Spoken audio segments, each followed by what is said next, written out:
Angolanas e angolanos, dignos jornalistas, o atual sistema político angolano continua a preservar na sua estrutura e no seu modelo de funcionamento a matriz totalitária do Partido-Estado.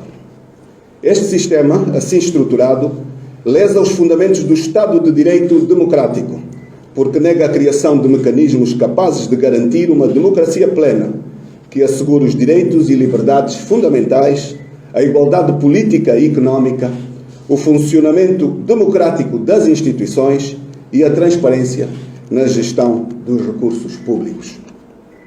Com vista à normalização do papel das instituições democráticas, essenciais para impulsionar o país para um novo patamar de liberdade e de desenvolvimento democrático, a UNITA propôs à sociedade e ao Sr. Presidente da República por escrito a realização de uma reforma profunda do Estado através de um conjunto de iniciativas essenciais com vista a 1.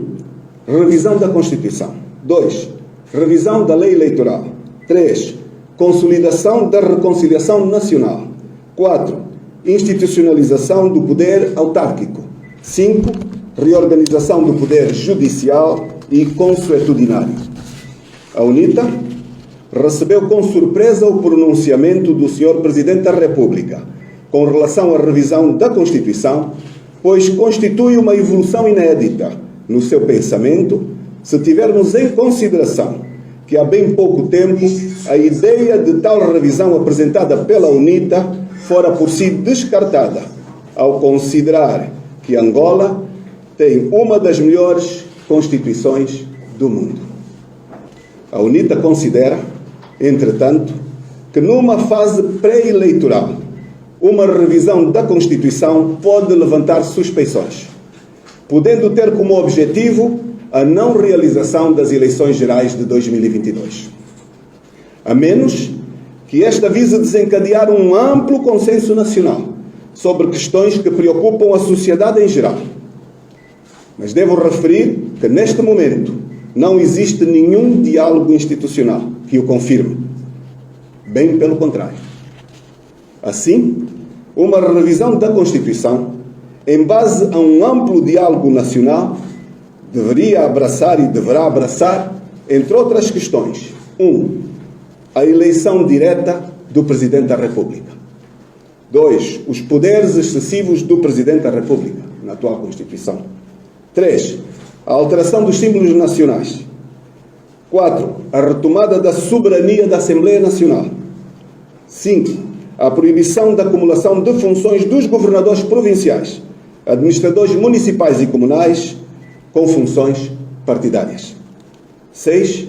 A introdução da composição paritária na Comissão Nacional Eleitoral, entre outras. Uma revisão fora deste âmbito configuraria um verdadeiro golpe constitucional, não seria o primeiro, que visa a manutenção do poder político instituído há 45 anos. Aspectos de preocupação. Toda esta intervenção ocorre num período em que a sociedade toda constata atentados aos institutos da democracia, com censura absoluta aos atos e aos pronunciamentos dos partidos políticos na oposição, com especial incidência para a UNITA, com censura às conferências de imprensa dos grupos parlamentares dos partidos na oposição, por parte dos órgãos de comunicação social públicos. Esta intervenção do Sr. Presidente da República ocorre numa altura em que se repetem atos de violência sobre os cidadãos. Ocorre numa altura em que há falta de independência do Poder Judicial. O Executivo transferiu as execuções administrativas dos órgãos Judicial e Legislativo para a sua tutela, o que determina uma dependência que atenta à separação de poderes e o Estado de Direito democrático. É o Ministério das Finanças que está a executar os orçamentos da Assembleia Nacional e dos órgãos do Poder Judicial.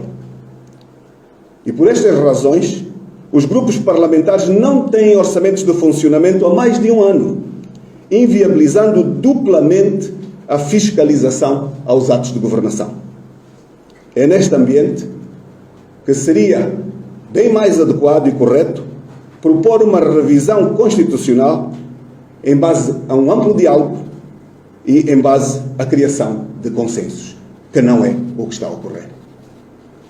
Caros jornalistas, para terminar, parece-nos que seria importante, neste momento, o pronunciamento do Sr. Presidente da República sobre questões candentes, tais como a seca que afeta as populações do sul de Angola e o programa de vacinação, que ninguém conhece, não foi partilhado, não foi discutido, nem sequer na Assembleia Nacional, contra a Covid-19, pois um e outro tocam diretamente à salvaguarda da vida dos angolanos.